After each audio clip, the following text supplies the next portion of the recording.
Hello everyone, welcome back. Let's begin with the new question. The question says in a multiple choice test with three possible answers for each of the five questions, what is the probability of a candidate getting four or more correct answers by random choice?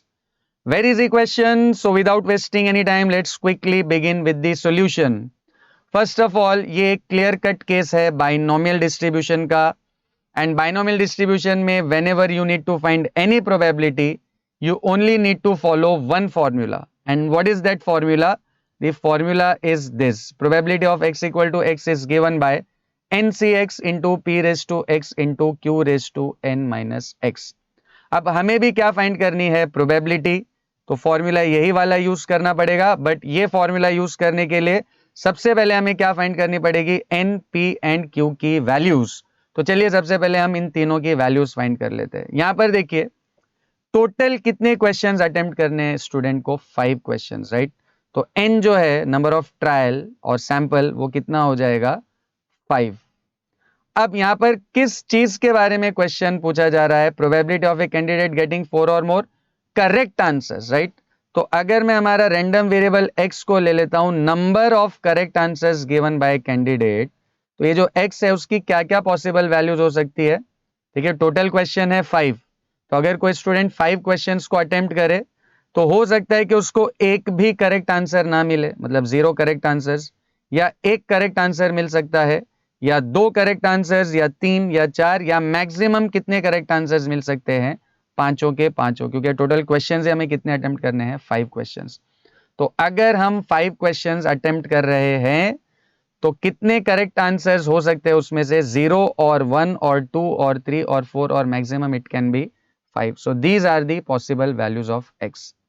अब next हमें क्या find करनी है? p की value. Now what is p? p इज probability of success. यहां पर हमारे लिए सक्सेस क्या है? करेक्ट आंसर का मिलना हमारे लिए सक्सेस है, राइट? क्वेश्चन जिस बारे में पूछा जा रहा है उसका मिलना ही हमारे लिए क्या होता है? सक्सेस. तो यहाँ पे p या प्रोबेबिलिटी ऑफ सक्सेस क्या हो जाएगी? Probability of getting A correct answer. अब यहां पर देखिए ये एक मल्टीपल चॉइस टेस्ट है जिसमें 3 पॉसिबल आंसर्स है, मतलब एक क्वेश्चन के 3 ऑप्शंस है या 3 आंसर्स है, तो सही तो एक ही होगा 3 में से. तो आंसर के सही होने के चांस क्या हो जाएंगे? आपके पी की क्या वैल्यू हो जाएगी? 1 आउट ऑफ 3, राइट? क्योंकि टोटल 3 पॉसिबल आंसर्स है मल्टीपल चॉइस में, बट करेक्ट तो एक ही आंसर होगा, तो सही होने की प्रोबेबिलिटी हो जाएगी 1/3. एंड पी मिलने के बाद नेक्स्ट हमें क्या फाइंड करनी है? क्यू की वैल्यू. अब देखिए क्यू जो है वो होता है पी का complement. Probability of failure, P है सक्सेस, क्यू है फेलियर. तो क्यू आपको हमेशा कैसे मिलेगा? 1 माइनस पी से. अब नेक्स्ट स्टेप में पी हमको ऑलरेडी 1/3 मिल चुका है, तो ये हो जाएगा 1 minus 1/3. And if you cross multiply this, 3 1 जा 3, 3 माइनस 1 विल बी 2, तो क्यू की वैल्यू हो जाएगी 2/3. अब एन, पी और क्यू की वैल्यू फाइंड करने के बाद सीधे आ जाते हैं प्रोबेबिलिटी पे. हमें कौन सी प्रोबेबिलिटी फाइंड करनी है? Probability of a candidate getting 4 और मोर करेक्ट आंसर्स. 4 और मोर करेक्ट आंसर्स का मतलब x जो है वो है ग्रेटर देन और इक्वल टू 4, 4 या 4 से ज्यादा. तो x इज ग्रेटर देन और इक्वल टू 4. तो ग्रेटर देन और इक्वल टू 4 में कौन कौन सी वैल्यू आ सकती है? 4 और 5, क्योंकि x की मैक्सिमम वैल्यू ही कितनी है? 5. तो 4 या 4 से बड़ा मतलब probability of 4 plus probability of 5. अब देखिए प्रोबेबिलिटी ऑफ 4 के लिए हमारे पास ये फॉर्मूला है n है 5, और x कितना हो जाएगा ये वाले केस में? 4. तो 5c4, देन p की वैल्यू क्या है? 1/3. So 1/3 raise to x, again 4, and into q is 2/3 raise to n minus x, 5 minus 4, plus. अब जैसे हमने x इक्वल टू 4 के लिए सब्सटीट्यूट किया, वैसे x इक्वल टू 5 के लिए करेंगे. तो ये n c x से क्या हो जाएगा? n तो 5 है और x भी क्या है? 5. तो हो जाएगा 5c5, then p is 1/3 raised to 5, and then q is 2/3 raised to 5 minus 5, right? Now 5c4 को अगर हम सिंप्लीफाई करें तो 5c4 की वैल्यू क्या आ जाएगी? 5 आ जाएगी.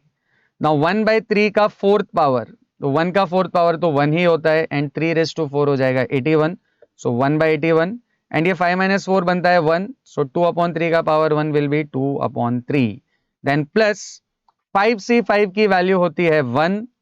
अब 1/3 का फिफ्थ पावर, तो 1 का फिफ्थ पावर तो 1 ही होगा, एंड 3 का फिफ्थ पावर होता है 243. सो 1/243 एंड ये 2/3 रेस टू हो जाएगा 0 एंड एनीथिंग रेस टू 0 होता है 1. सो ये टोटल इसकी वैल्यू बन जाएगी 1. अब यहाँ पर देखिए ये 5 और 2 को मल्टीप्लाई करोगे तो ये आ जाएगा 10 और 81 इंटू 3 होता है 243. तो ये टोटल हो जाएगा 10/243 एंड प्लस ये पूरी वैल्यू हो जाएगी 1/243 एंड डिनोमिनेटर सेम है तो 10 + 1 आपका कितना हो जाएगा 11/243. So the probability of candidate getting 4 or more correct answer is 11/243.